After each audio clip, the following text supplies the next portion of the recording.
See, you say it's all about Jackson Rathbone, but I swear it's all about our man Uncle Larry, who's one of the 100 monkeys here that you've got a crush on. Actually, when we talked to Jackson on the phone last week, hi Jackson, good morning. Hey, good morning. Step up to a mic, dude. Come on, don't be shy. Here we go. There you go. There's Jackson Rathbone. Hey, how's it going? We're good. We're good. And we were talking about the music project 100 Monkeys, and it seemed to be Uncle Larry that was the big fascination for Nat. So lo and behold, here he is, the man, the myth, the legend, known as Uncle Larry. And you all so kind. I want to thank you for all of that. See, aw. Well, this is the thing. So Jackson was on the phone with us last week, and we were asked, guys. I don't know if you heard the interview or not, but we were asking Jackson about what's it like, life in a band and like all the groupies and stuff. Because of course there's the Twilight craze, and now when you're a musician, women just tend to like you because you're a musician. And I happened to ask about Uncle Larry, and I said, is he somebody that imparts the wisdom, or tells you about the moves that he uses with the ladies? And Jackson said, despite being a big Twilight star, Jackson said that Uncle Larry is the dude with the moves.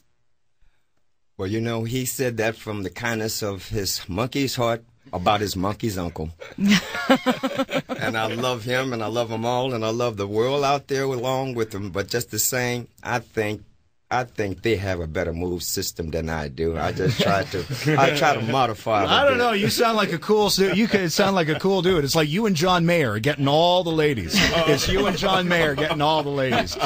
Jackson Rathbone from Twilight and the band 100 Monkeys. They've got a gig at the Rickshaw Theater on East Hastings, which is coming up on Saturday night. We're going to talk about the music. The guys are going to play a little bit. We'll talk a little Twilight. But first, Jackson, before we go any further, I got to ask you about the big question of the day.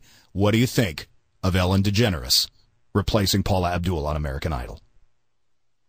What's going on? I guess I think I've been in the music studio a little too long. Big news, dude. Paula Abdul is out. Ellen DeGeneres is in as the fourth judge on American Idol. I just remember the last time when the big news was Ellen DeGeneres was out.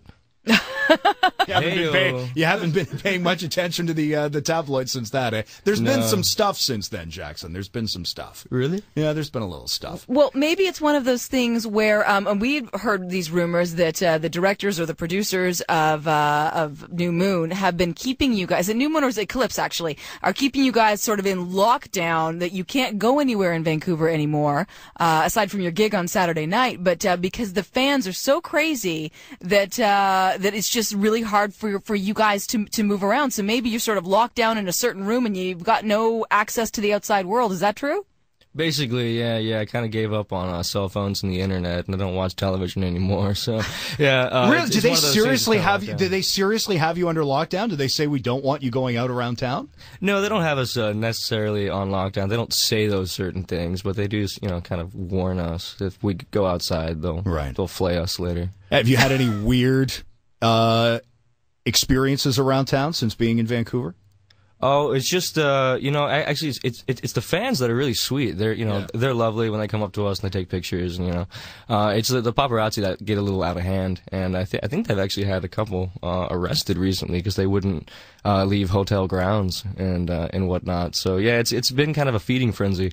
But it's one of those things, it's the fans are real sweet, so we love them, but it's the paparazzi that get a little crazy sometimes. Well, Jackson, if you just want to tell us, just, right now, between friends and stuff, where you guys are staying, we will make sure to keep the paparazzi away from all of you. Yeah, it's great to have us down in Seattle. Oh, no. You said too much.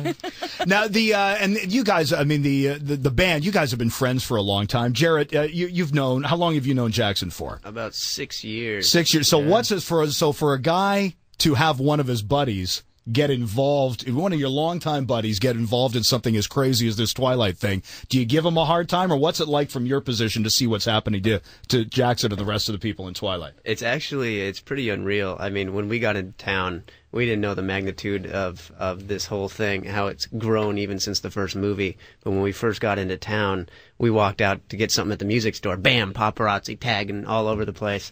And I'm like, this is what it's like now. Wow. Have you noticed that he's got like a giant head now? Like, is his ego just like off the charts? I have to pop it every single day. Yeah. It's ridiculous. Listen, dude, settle down. Ben, do you ever have to run interference? I mean, for what's it been like for you to see this happen with your friend? I am constant interference. That's my job.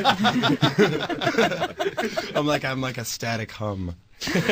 Okay, so which one of you guys in the band is then, because Uncle Larry is saying it's not him, which one of you guys in the band is like the biggest ladies' man? Who is the John Mayer of the band? Oh, it's Uncle Larry. Oh, yeah. Is that okay? Far and away.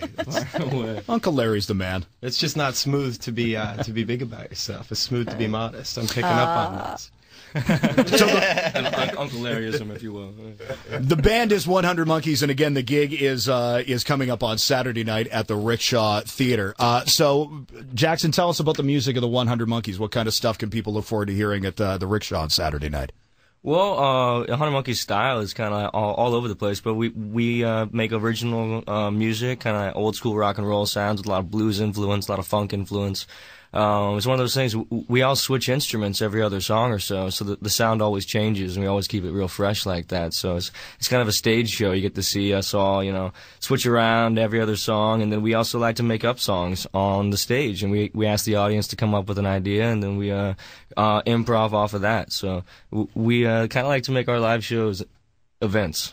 Yeah, so you guys are total show-offs is what you're saying. You play all these different instruments. Look at us. We can play everything. And we can make up songs on the spot. That's very cool. Can we come up with an idea? Yeah. Okay. Oh, you guys want to come up with? Okay, yeah. Yeah? We should come up. Actually, 2800953. Give us a call. Give us a call if you've got an idea for a song that the Monkeys can riff on here in studio. Give us a call for that right now. 2800953. We'll be back with a live performance from the 100 Monkeys right after Simple Plan on Virgin Radio.